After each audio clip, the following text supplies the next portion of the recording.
사도신경으로 신앙 고백 드리시겠습니다. 나는 전능하신 아버지 하나님 천지의 창조주를 믿습니다. 나는 그의 유일하신 아들 우리 주 예수 그리스도를 믿습니다.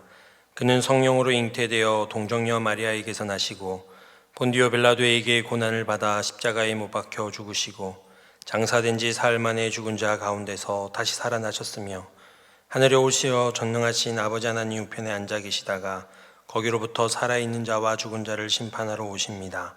나는 성령을 믿으며 거룩한 공교회와 성도의 교제와 죄를 용서받는 것과 몸의 부활과 영생을 믿습니다. 아멘. 찬송가 325장 찬양 드리겠습니다.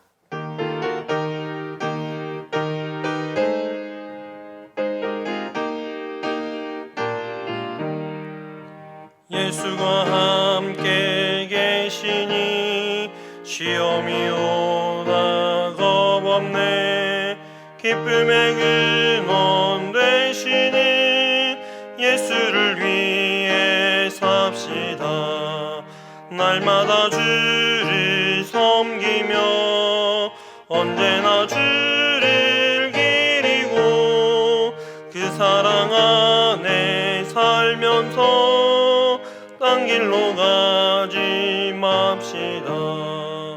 이 세상 사는 동안에 주 이름 전파하면서 무한한 복락 주시는 예수를 위해 삽시다.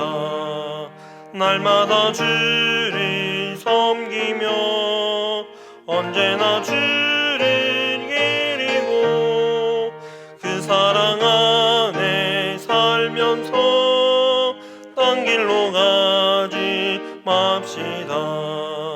이 세상 친구 없어도 예수는 나의 친구니 불의한 일을 버리고 예수를 위해 삽시다. 날마다 주를 섬기며 언제나 주를 기리고 그 사랑 안에 살면서 딴 길로 가지 맙시다. 주께서 심판하실 때 잘했다 칭찬하리니 이러한 상급 받도록 예수를 위해 삽시다. 날마다 주를 섬기며 언제나 주를 기리고 그 사랑 안에 살면서 딴 길로 가지 맙시다. 오늘 우리에게 주신 말씀은 사도행전 23장의 말씀입니다. 사도행전 23장 1절에서 35절까지의 말씀을 제가 받들어 읽겠습니다. 바울이 공의를 주목하여 이르되 여러분 형제들아 오늘까지 나는 범사의 양심을 따라 하나님을 섬겼노라 하거늘 대제사장 아나니아가 바울 곁에 서 있는 사람들에게 급을 치라 명하니 바울이 이르되 회칠한 담이여 하나님이 너를 치시리로다. 내가 나를 율법대로 심판한다고 앉아서 율법을 어기고 나를 치라 하느냐 하니 곁에 선 사람들이 말하되 하나님의 대제사장을 내가 욕하느냐.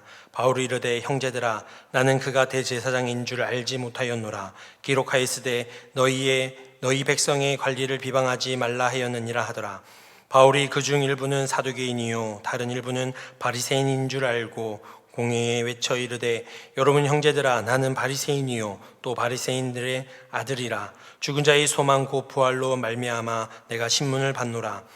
그 말을 한즉 바리새인과 사두개인 사이에 다툼이 생겨 무리가 나누어지니 이는 사두개인은 부활도 없고 천사도 없고 영도 없다 하고 바리새인은 다 있다 함이라. 크게 떠들새 바리새인 편에서 몇 서기관이 일어나 다투어 이르되 우리가 이 사람을 보니 악한 것이 없도다. 혹 영이나 혹 천사가 그에게 말하였으면 어찌하겠느냐 하여 큰 분쟁이 생기니 천부장은 바울이 그들에게 찢겨질까 하여 군인을 명하여 내려가 무리 가운데서 빼앗아 가지고 영내로 들어가라 하니라. 그날 밤에 주께서 바울 곁에 서서 이르시되 담대하라. 내가 예루살렘에서 나의 일을 증언한 것 같이 로마에서도 증언하여야 하리라 하시니라.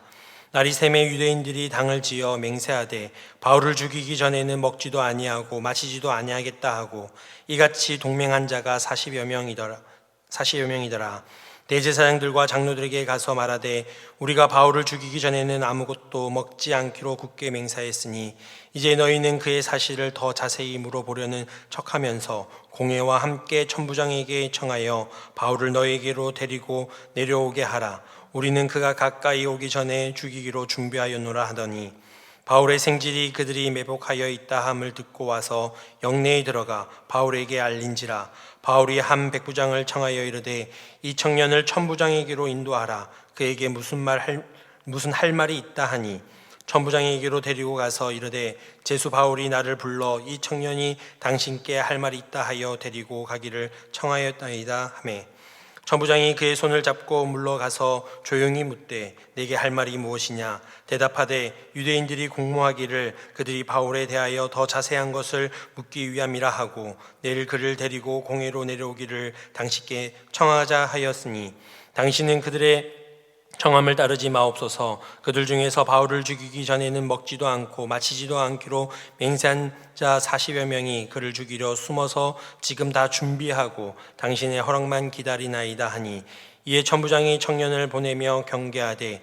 이 일을 내게 알렸다고 아무에게도 이르지 말라 하고 백부장 둘을 불러 이르되 밤 제3시에 가이사랴까지 갈 보병 200명과 기병 70명과 장병 200명을 준비하라 하고 또 바울을 태워 총독 펠릭스에게로 무사히 보내기 위하여 짐승을 준비하라 명하며 또 이 아래와 같이 편지하니 일러스되 글라우디오 루시아는 총독 펠릭스 각하께 문안하나이다.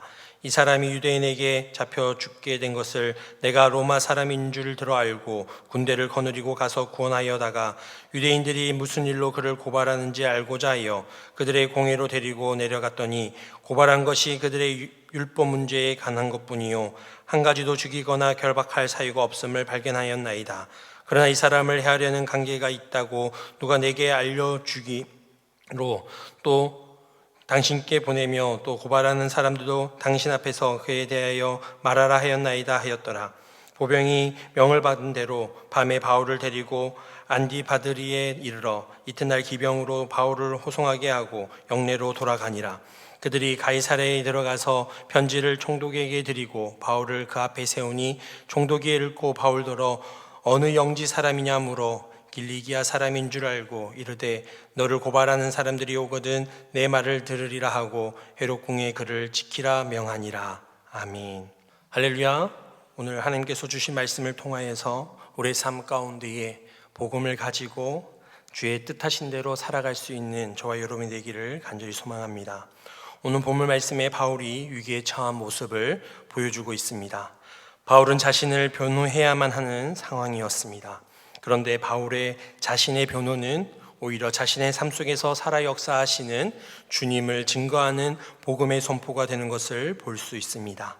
복음과 삶이 하나인 삶을 살아가는 사람은 자신의 삶이 바로 복음이 되는 것임을 바울의 모습을 통하여 오늘 다시 한번 깨닫게 되어집니다.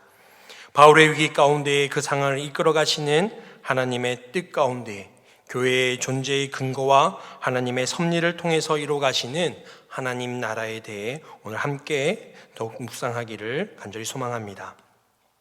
사도행전을 살펴보면서 교회가 존재하는 중요한 두 가지의 근거를 찾아볼 수 있습니다.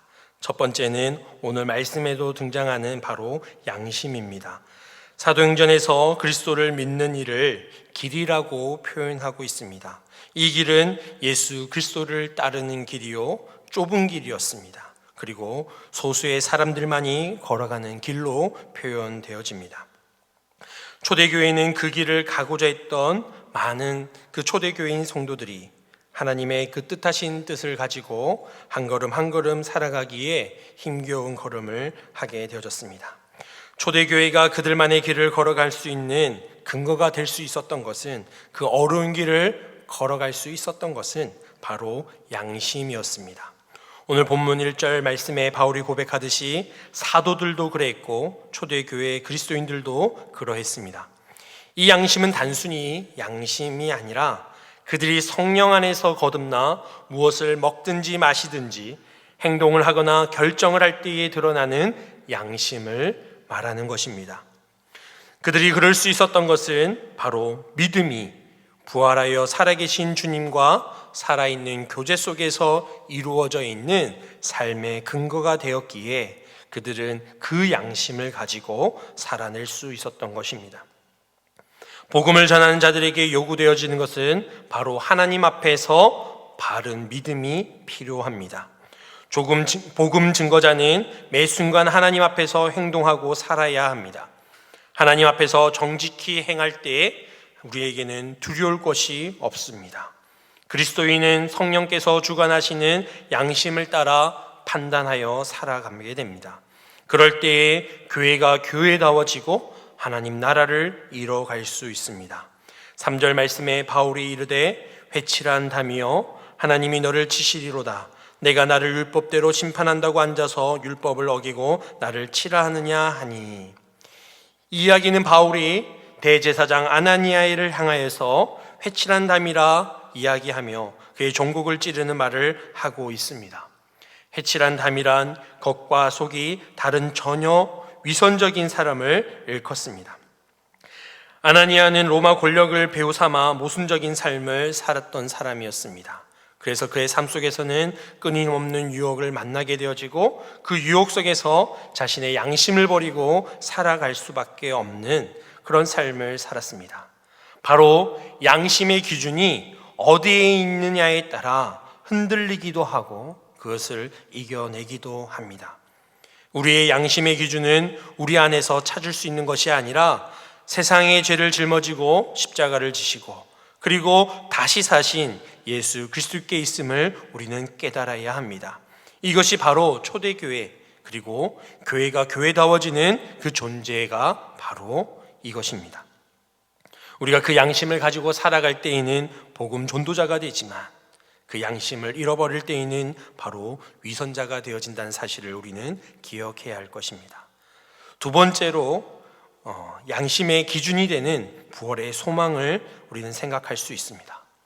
바로 교회의 근거는 이 부활의 소망이 있기에 교회가 이루어질 수 있다는 것입니다. 사도행전에서 일괄적으로 사도들의 증거의 핵심이 바로 이 부활이었습니다. 초대교회 사도들에 의해서 고백되는 표현들은 예수 안에서 죽은 자들의 부활로 나타납니다. 부활의 소망은 복음의 핵심입니다. 바울은 산헤드린 공회에서 죽은 자의 부활을 고백하고 있습니다. 바울은 예수 그리스도의 그 부활을 전하다가 체포되었고 예수 그리스도 때문에 고난을 당하는 자리까지 나아가게 되어진 것입니다. 초대교회와 사도들이 핍박과 고난 가운데서도 믿음을 포기하지 않고 신앙의 자리를 지킬 수 있었던 것은 소망이 이 세상 가운데 있는 것이 아니라 부활에게 소망이 있기 때문에 부활의 소망을 붙들었기 때문에 그들이 그러한 삶을 살아낼 수 있었습니다. 그리고 부활하신 예수 그리스도를 만났기에 그 소망에 확신을 가졌기에 모든 상황 가운데서도 담대하게 주의 복음을 증거하며 교회답게 나아갈 수 있었습니다. 복음은 고난의 원인이자 동시에 고난 속에서도 소망을 잃지 않을 이유이기도 합니다. 예수 그리스도의 부활과 죽은 자들의 부활에 소망이 없이 교회는 존재할 이유가 없는 것입니다. 그래서 이것을 믿는 우리는 소망이 있는 자들입니다. 이러한 바울의 증거는 바리새인과 사두개인 사이의 격한 논쟁을 불러일으켰습니다. 산헤드린 공회는 해답 없는 격한 논쟁만 일삼게 되어졌습니다. 기독교는 이론적 종교가 아닙니다. 바리새인과 사두개인은 학문적으로 죽은 자의 부활에 대해 논쟁을 하게 되지만 그 어느 누구에게도 부활의 확신을 찾아볼 수 없습니다. 그들의 이론적인 신앙은 결국 그리스도의 부활에 이르지 못하는 것입니다. 소망이 없는 자들은 무엇을 붙잡고 살아야 할지 알지 못해 방황하게 되어집니다. 그리고 자신들의 스스로를 위로하기 위해 목소리만 높이고 주장하게 될 뿐입니다. 그러기에 세상의 것으로 더욱 채우려고 하고, 그리고 이로 인해 생기는 불안감을 해결하지 못해 그들은 하찮은 것들을 의지하게 되어집니다. 그러나 부활의 소망을 가지고 살아가는 우리들에게는 정확하고 명확한 표대를 우리는 바라보며 살아가게 되어집니다. 우리는 그것을 향해 달려가게 됩니다. 주변의 위협과 어수선한 상황 가운데서도 흔들리지 않는 이유는 바로 우리 안에 부활의 소망이 있기 때문입니다. 주님은 바울에게 로마에서도 그 부활의 증인이 될 것을 확실하게 말씀해 주십니다. 그리스도의 부활은 우리가 전해야 할 확고한 진리가 되어집니다. 바울은 사내들인 공회 앞에 섰을 때 믿음으로 담대했습니다. 그에게는 조금의 두려움도 없었습니다. 그것은 그의 마음속에 예수 그리스도의 부활에 대한 확고한 믿음이 있었기 때문입니다. 그리스도의 부활을 확신하기에 어떠한 고난과 시련도 이길 수 있는 것입니다. 이러한 복음을 전하는 일은 바로 사람의 힘으로 감당할 수 없습니다. 주님의 계획하심에 따라 움직이고 주님께서 힘을 주실 때에 그 새 힘을 얻어 땅끝까지 이르러 복음의 증인된 삶을 살 수 있습니다. 바울의 위기는 여기에 그치지 않았습니다.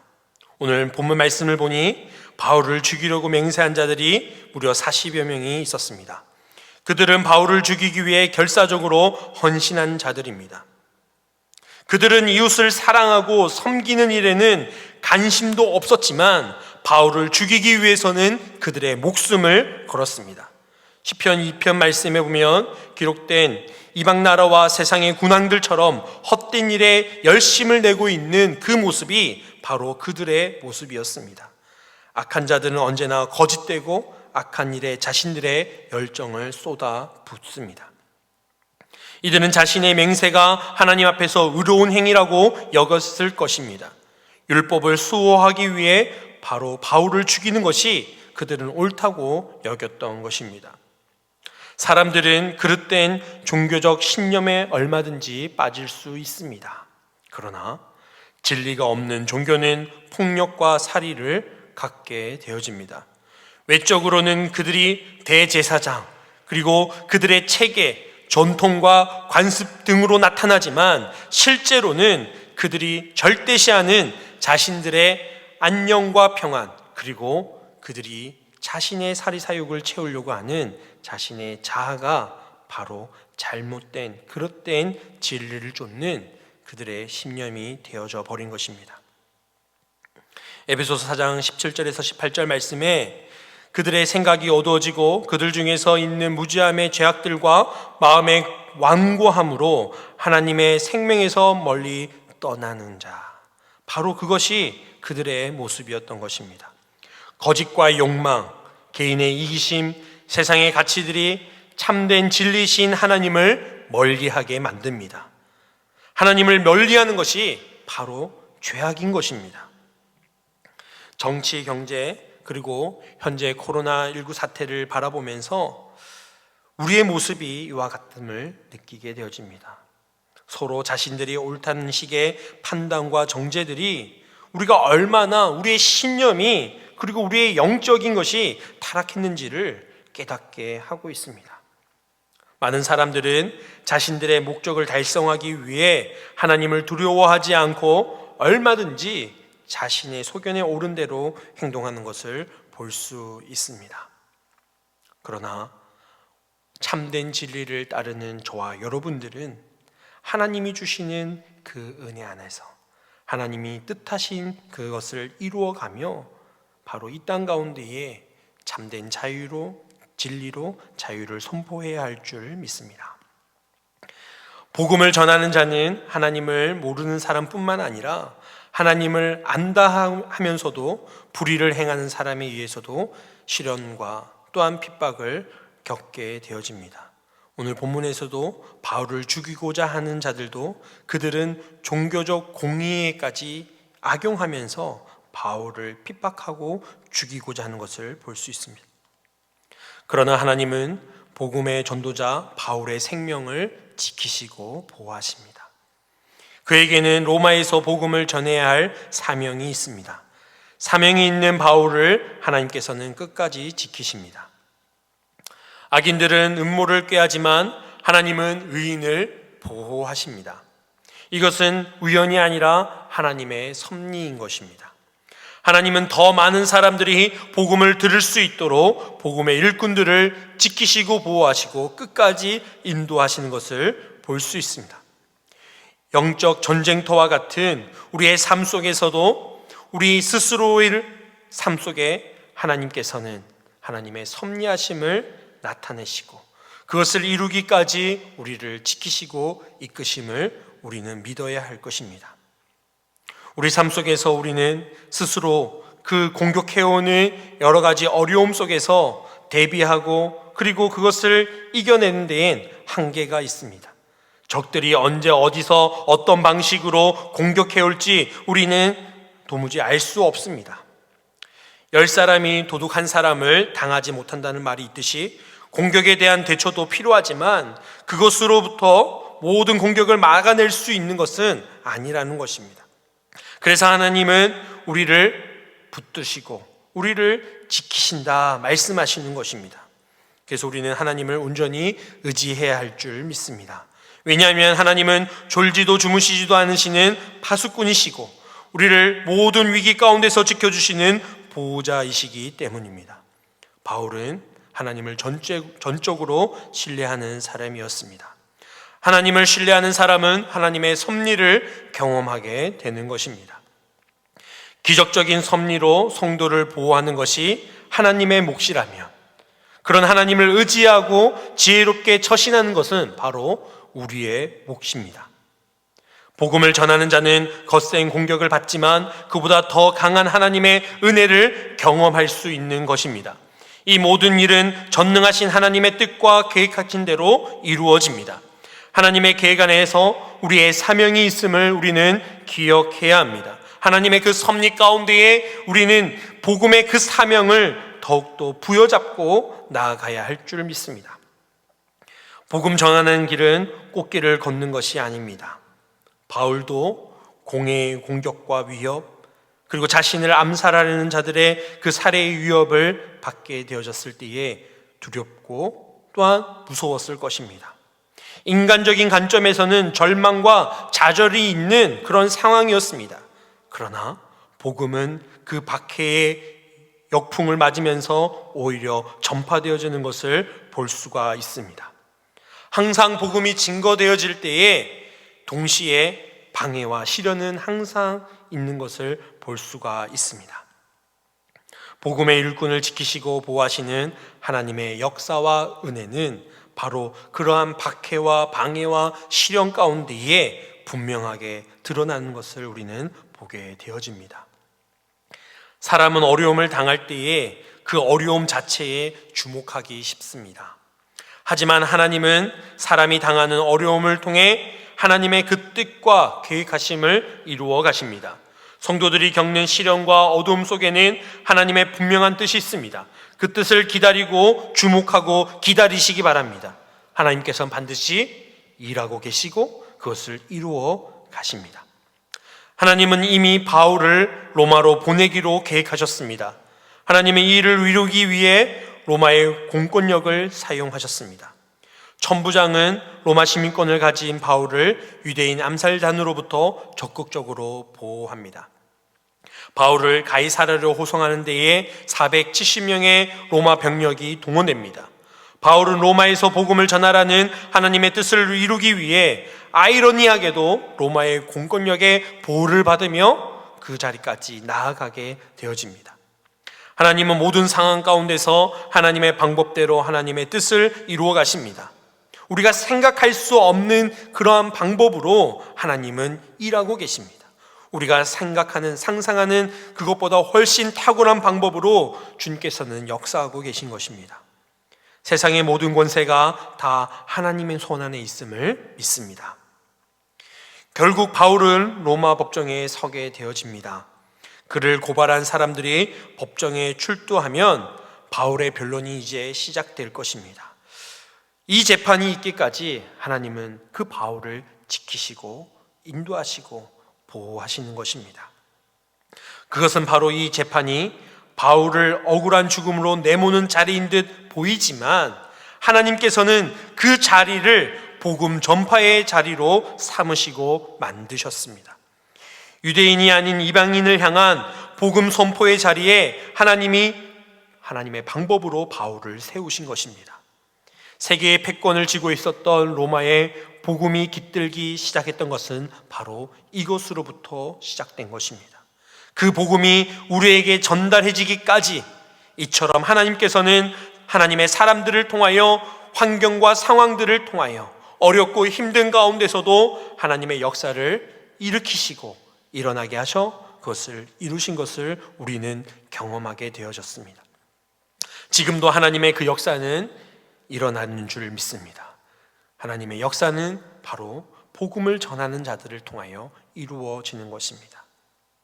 저와 여러분이 어떤 상황 가운데 있든지 어떤 환경에 처해 있든지 우리에게 억울하고 힘들고 어려운 상황일지라도 하나님께서는 자신을 믿고 의지하는 자들을 지키시고 그리고 그 따르는 자들을 통하여 교회되게 그리고 하나님의 백성을 하나님께서 붙드시고 하나님의 나라를 아름답게 이루어가게 하실 줄 믿습니다. 그러므로 말미암아 하나님께서는 지금도 이 땅 가운데에 죄의 복음이 들어가지 않는 그곳 가운데에 하나님의 사람들을 부르시고 보내기를 원하고 계십니다. 저와 여러분이 그 하나님의 부르심과 그 사명 가운데에 다시 한번 결단함으로 믿음의 고백으로 나아갈 수 있기를 소망합니다.